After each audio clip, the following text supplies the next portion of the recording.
You will hear a number of different recordings, and you will have to answer questions on what you hear. There will be time for you to read the instructions and questions, and you will have a chance to check your work. All the recordings will be played once only. The test is in 4 sections. At the end of the test, you will be given 10 minutes to transfer your answers to an answer sheet. Now turn to Section 1.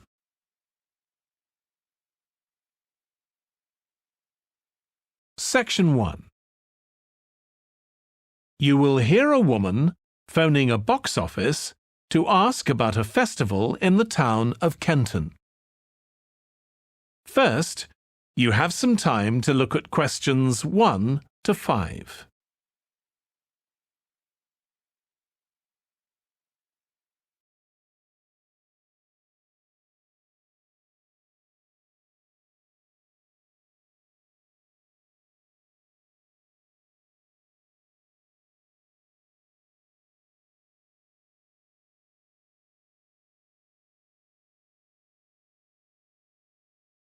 You will see that there is an example that has been done for you. On this occasion only, the conversation relating to this will be played first. Good morning, Kenton Festival Box Office. How can I help you? Oh, good morning. I'm coming to Kenton for a few days' holiday next month, and a friend told me there's a festival. She gave me this number to find out about it. That's right. The festival begins on the 16th of May and goes on till the 19th. Oh, that's great. I'll be there from the 15th till the 19th. The festival starts on the 16th of May, so 16th has been written in the space. Now we shall begin. You should answer the questions as you listen because you will not hear the recording a second time. Listen carefully and answer questions 1 to 5. Good morning, Kenton Festival Box Office. How can I help you? Oh, good morning. I'm coming to Kenton for a few days' holiday next month, and a friend told me there's a festival. She gave me this number to find out about it. That's right. The festival begins on the 16th of May and goes on till the 19th. Oh, that's great. I'll be there from the 15th till the 19th. So, could you tell me the programme, please? Well, on the first day, there's the opening ceremony in the town centre. People start gathering around 2 o'clock to get a good place to see from, and the events will start at 2:45 and finish about 5:30. OK, thanks. I'll make sure I get there early to get a good spot. The festival will be officially opened by the mayor. He'll just speak for a few minutes, welcoming everyone to the festival. All the town councillors will be there, and, of course, lots of other people. Right. Then there'll be a performance by a band. Most years we have a children's choir, but this year the local army cadets offered to perform, and they're very good. Uh-huh. After that, a community group from the town will perform a play they've written themselves, just a short one. It's about Helen Tungate. I don't know if you've heard of her. I certainly have. She was a scientist years ago. That's right. She was born in Kenton exactly 100 years ago, so we're celebrating her centenary. I'm a biologist, so I've always been interested in her. I didn't realise she came from Kenton. Yes. Well, all that will take place in the afternoon, and later, as the sun sets, there'll be a firework display. You should go to the park to watch, as you'll get the best view from there. And the display takes place on the opposite side of the river. It's always one of the most popular events in the festival. Sounds great. Before you hear the rest of the conversation, you have some time to look at questions 6 to 10.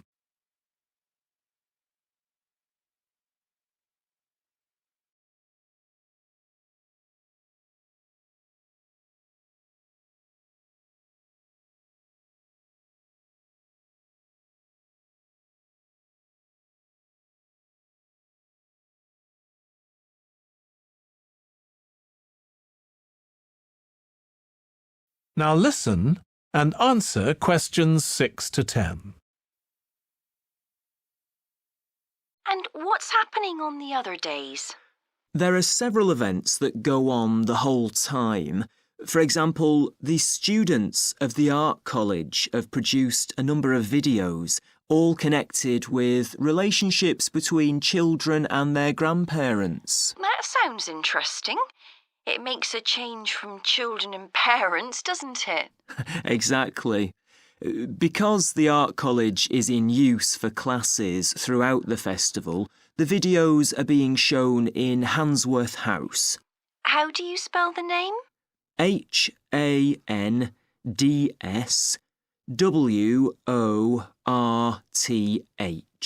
Handsworth House. It's close to the town hall. Right. Now, let me see, what else can I tell you about? Are there any displays of ballet dancing? I'm particularly interested in that as I do it as a hobby. There isn't any ballet, I'm afraid, but there'll be a demonstration of traditional dances from all round the country. Well, that'd be nice. Where's that being held? It's in the market in the town centre. The outdoor one, not the covered market. And it's on at 2 and 5 every afternoon of the festival, apart from the first day. Lovely. I'm interested in all kinds of dancing, so I'm sure I'll enjoy that. I'm sure you will. And I'd really like to go to some concerts, if there are any. Yes, there are several. 3 performed by professionals and 1 by local children. And where is it being held? It's in the library, which is in Park Street. On the 18th at 6:30 in the evening. I presume I'll need tickets for that. Yes, you can book online, or you can buy them when you arrive in Kenton, either at the festival box office or from any shops displaying our logo in the windows. Well, I think that'll keep me busy for the whole of my stay in Kenton. Thank you so much for all your help. You're welcome. I hope you enjoy your stay. Thank you. Goodbye. That is the end of section 1. You now have half a minute to check your answers.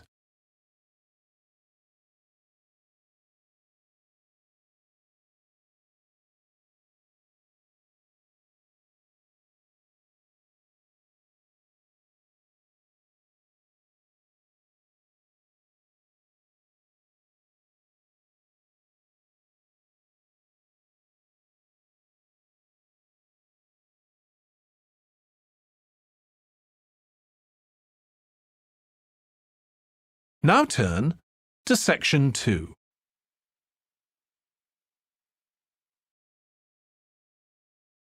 You will hear a speech given by the head of a company to some new employees. You have 30 seconds to look at questions 11 to 16.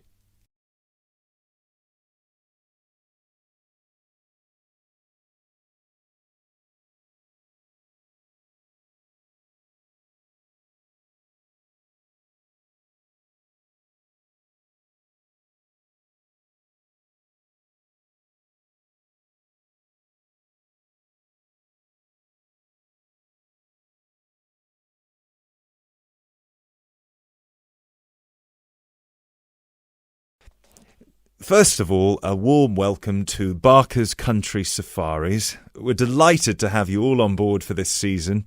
I know you've all been told a bit about the company when you had your job interview, but I thought it would be worth telling you a bit more about ourselves. Barker's was set up 10 years ago by myself, John, and my then girlfriend and now wife, Nancy. We started it initially just as a hobby. We felt that there was a good opportunity to share our love of the countryside in this part of the world with the many visitors who come here. As you know, most people come for the beaches in the summer, but there is so much more to the region, and this is what we wanted to exploit. Nancy and I were born near here, and as teenagers we went climbing, kayaking, whitewater rafting, potholing, and just straightforward walking. This district is in our blood, and we love it. While we were still at university, we started taking small groups of visitors out into the national park in Nancy's brother's old Land Rover. We'd drive them around the back lanes and into the forest. We'd also organise rock climbing tours for friends of friends. Then, each year, without us having to advertise, people came back to us to ask for more excursions and trips. So, 5 years ago, we gave up our other jobs to focus full-time on Barker's Country Safaris. Now, 2 years after that, we set up the activity tour part of the business, and 1 year ago, we expanded into organising activities for school groups during term time. Obviously, this was a massive challenge with all the health and safety requirements, but it's proving a great success.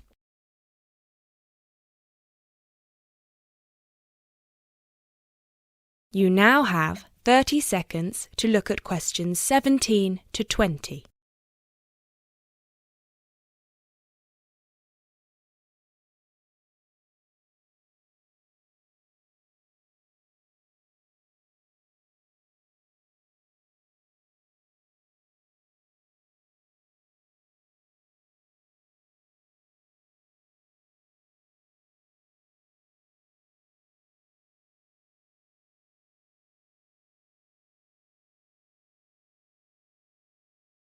Anyway, we'll certainly not be dealing with school parties during the summer holidays. Our clients for the next 3 months are mostly family parties or groups of friends, and I'd like to talk a bit now about the tours we offer and what your responsibilities will be. Our most popular excursion is the Woodland Tour and Trail. Now, often this is sold out and we have all of our 10 jeeps in convoy with 8 people in each jeep. It's a lot of fun. These tours really offer a taster of what we can provide. So as both driver and guide, it is important that you do a good job here so they come back for the bigger tours. I will talk about the commission package later. As the summer days are so long, we have 3 tours each day, but you will not be expected to work on more than 2 of them. Morning tours start at 8 a.m. and go to midday. Afternoon tours are from 2 p.m. to 6 p.m. and then evening ones 7 p.m. to 11 p.m. All the tours follow the same route, and you should have made yourselves familiar with all the key information. This was provided to you in the information pack you were sent when you accepted the job offer. This is important, so if you haven't had time yet, please do so now. Our second most popular tour is the Family Exclusive. Now, this tour is for the whole day and for only 1 group. Usually it is just 1 jeep, but sometimes there are 2 if the party is large. These tours go from 10 a.m. till 5 p.m. and include lunch at the Brown Bear in Lower Middleton. We have a number of different routes for these tours, as we don't want our premium clients being made to feel that they are part of a large package deal. You'll be told which route to take with your weekly schedule. Now, I'd like to move on to the specialty tour packages. These are the ones that we are keen to book people on once they've done the Woodland Tour and Trail trip. That is the end of section 2. You now have half a minute to check your answers.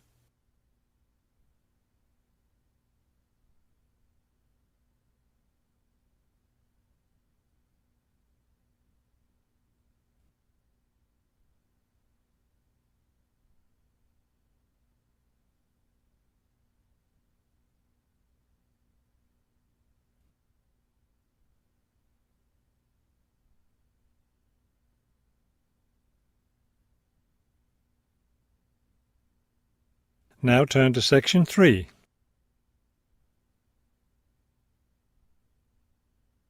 Section 3. You will hear a conversation between a prospective student and a university advisor about applying to enter the university. First, you have some time to look at questions 21 to 23.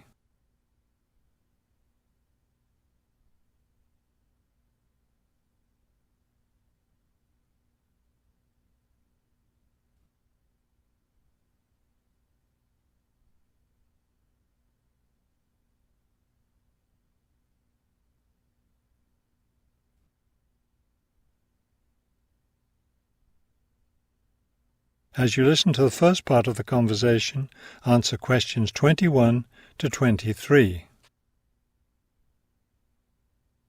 I'm interested in entering your business administration program, and I'd like some information on how to apply. I'm a little concerned because I've been out of school for a number of years. That could actually work to your advantage. It's possible to get academic credit for work experience if that experience is related to courses in our program.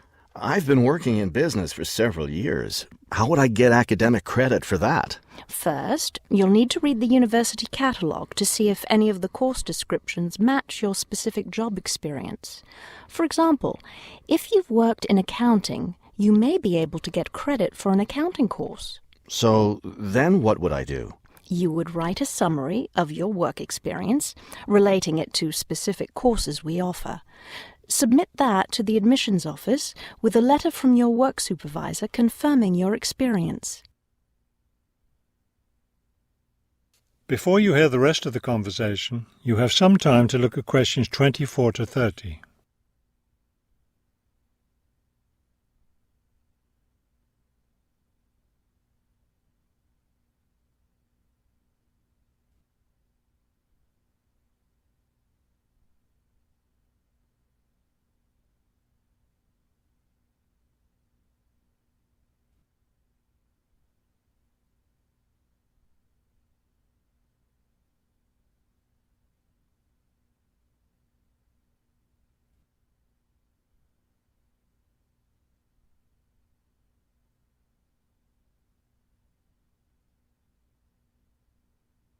Now listen and answer questions 24 to 30.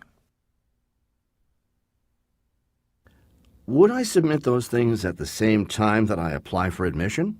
That would be the best idea. Have you looked at our course catalogue yet? No, not yet. I guess I should do that soon. Just go to the university website and you'll find it there. Okay. Can you tell me how the admissions process works? Well, first you'll need to fill out an admissions form and submit it. That's on the website as well. Of course, you'll need to make sure you meet all the admissions requirements. How can I know what those are? The best way to understand them is to come to a special session we're having for prospective students next Wednesday evening. We'll explain the process then and go over the requirements and answer any questions you may have. That sounds great. I'd like to attend. Good. It's at 7 o'clock. Just go to the meeting room in the basement of the library. You know where that is, right? Next to the Student Services Center? Yes, that's it. It'll be a really informative session because it'll also give you a chance to meet several of the professors and get more information about them. By the way, did you come by car today? No, bus, but I'll probably drive on Wednesday. You'll need to get a parking pass then. How do I do that? Can I download one from the website? No, you have to get it in person from the Student Services Center. Just tell them you're here for the meeting at the library. Now, do you think you'd be interested in applying for a part-time job through the university work-study program? I'm considering that. How can I find out what kinds of jobs are offered? You can access the job listings from the computers in the library. Are you planning to study full-time or part-time? I want to be a full-time student. Good. Then you'll qualify for the work-study program. Part-time students aren't eligible. As a full-time student, would I be eligible for a free bus pass? No, unfortunately, we don't have those available for any of our students. However, you can apply for financial assistance to help pay for your books or for your tuition. I'd like to look into that. Do I apply for that at the admissions office? No, that's through us. You'll need to make an appointment with a counselor. That is the end of Section 3. You now have half a minute to check your answers.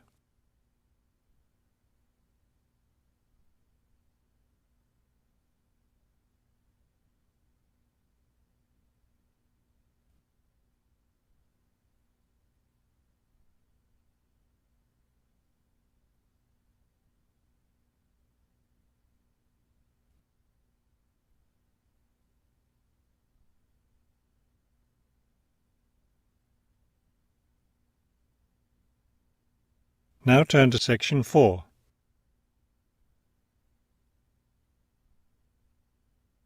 Section 4. You will hear a professor give a lecture on Louisa May Alcott. First, you have some time to look at the questions 31 to 40.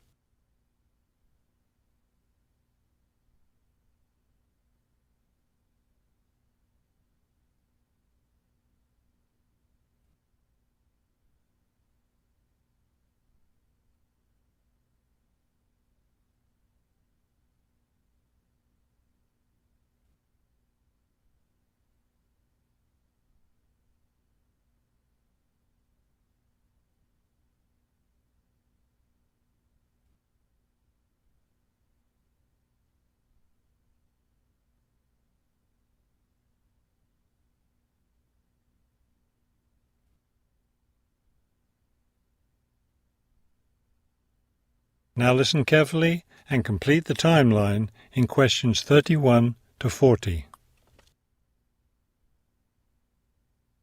Good afternoon. Today I'd like to continue our discussion of the lives of prominent American writers by talking about Louisa May Alcott, one of the best-known 19th century writers. Alcott is known for her moralistic girls' novels, but she was a much more serious individual than those novels might lead one to believe. She was born in 1832, the daughter of Bronson Alcott, who was one of the founders of the Transcendentalist movement. Bronson Alcott was a philosopher, but not a provider, and the family lived close to poverty. From an early age, Louisa was determined to find a way to improve her family's economic situation.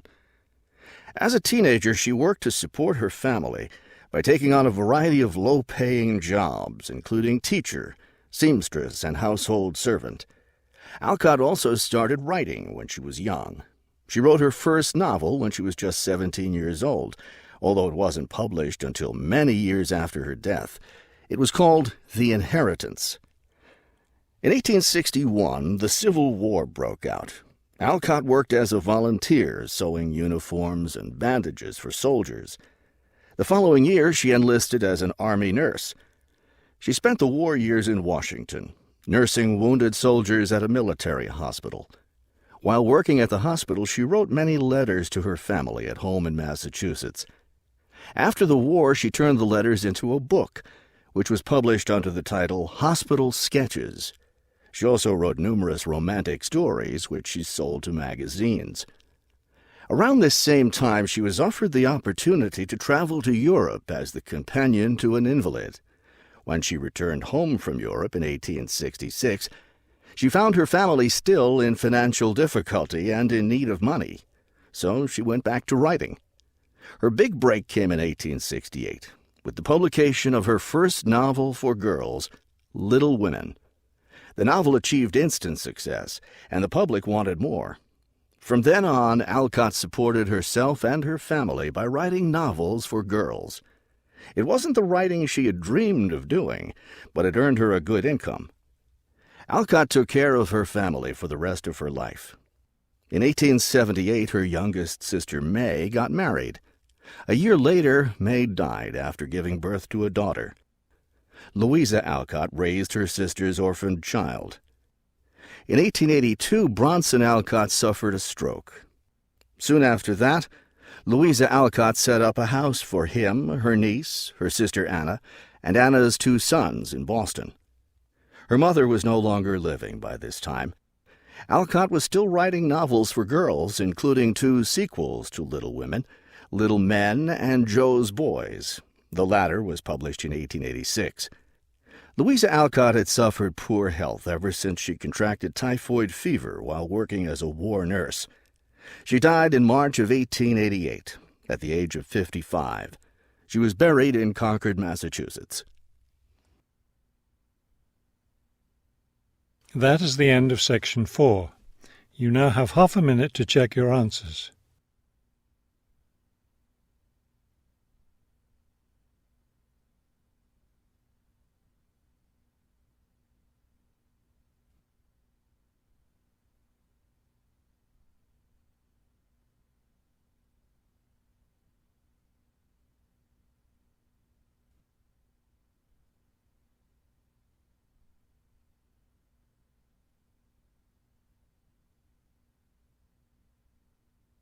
You will now have 10 minutes to transfer your answers to the listening answer sheet.